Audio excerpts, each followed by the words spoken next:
पिता, पुत्र और पवित्र आत्मा के नाम में, आमीन। जय मसीह की सभी को। मैं आकाशदीप मरांडी और आज हम पाठ पढ़ेंगे 7 जून शनिवार का पास्का का 7वां सप्ताह, संत थॉमस कम्पीस। पहला पाठ प्रेरित चरित अध्याय 28 पद संख्या 16 से 20, पद संख्या 30 से 31। जब हम रोम पहुंचे तो पौलुस को यह अनुमति मिली कि वह पहरा देने वाले सैनिक के साथ जहां चाहे रह सकता है। 3 दिन बाद पौलुस ने प्रमुख यहूदियों को अपने पास बुलाया और उनके एकत्र हो जाने पर उनसे कहा, भाइयों, मैंने ना तो राष्ट्र के विरुद्ध कोई अपराध किया और ना पूर्वजों की प्रथाओं के विरुद्ध, फिर भी मुझे बंदी बनाया और यरूशलेम में रोमियों के हवाले कर दिया गया। वे सुनवाई के बाद मुझे रिहा करना चाहते थे, क्योंकि मैंने प्राणदंड के योग कोई अपराध नहीं किया था। किंतु जब यहूदी इसका विरोध करने लगे तो मुझे कैसर से अपील करनी पड़ी। यद्यपि मुझे अपने राष्ट्र पर कोई अभियोग नहीं लगाना था, इसलिए मैंने आप लोगों से मिलने और बातें करने का निवेदन किया, क्योंकि इज़राइल की आशा के कारण मैं जंजीर पहने हूँ। पौलुस पूरे 2 वर्षों तक अपने किराए के मकान में रहा। वो सभी मिलने वालों का स्वागत करता था और आत्मविश्वास के साथ निर्विघ्न रूप से ईश्वर के राज्य का संदेश सुनाता और प्रभु ईसा मसीह के विषय में शिक्षा देता था। सुसमाचार यूहन्ना अध्याय 21 पद संख्या 20 से 25। पेतरुस ने मुड़कर उस शिष्य को पीछे पीछे आते देखा जिसे ईसा प्यार करते थे और जिसने बियारी के समय उनकी छाती पर झुककर पूछा था, प्रभु, वो कौन है जो आपको पकड़वाएगा?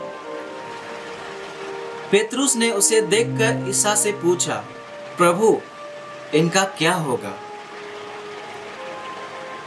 ईसा ने उसे उत्तर दिया, यदि मैं चाहता हूं कि ये मेरे आने तक रह जाए तो इससे तुम्हें क्या? तुम मेरा अनुसरण करो। इन शब्दों के कारण भाइयों में यह अफवाह फैल गई कि वो शिष्य नहीं मरेगा, परंतु ईसा ने यह नहीं कहा कि यह नहीं मरेगा, बल्कि यह कि यदि मैं चाहता हूं कि यह मेरे आने तक रह जाए तो इससे तुम्हें क्या? यह वही शिष्य है जो इन बातों का साक्ष्य देता है और जिसने यह लिखा है। हम जानते हैं कि उसका साक्ष्य सत्य है। ईसा ने और भी बहुत से कार्य किए। यदि एक एक कर उनका वर्णन किया जाता तो मैं समझता हूँ कि जो पुस्तकें लिखी जाती वे संसार भर में भी नहीं समा पाती। चिंतन।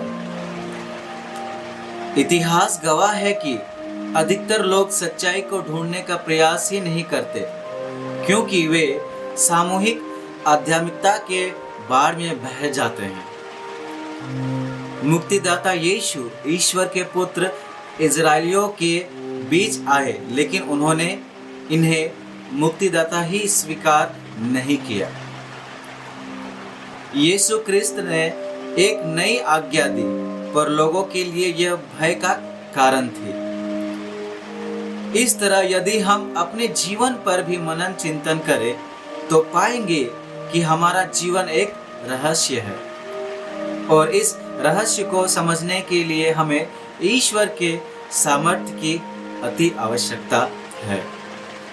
आज के सुसमाचार में शिष्यगण दूसरे शिष्य के बारे में समझना चाहते हैं और ये यीशु के बिना समझना असंभव ही तो था।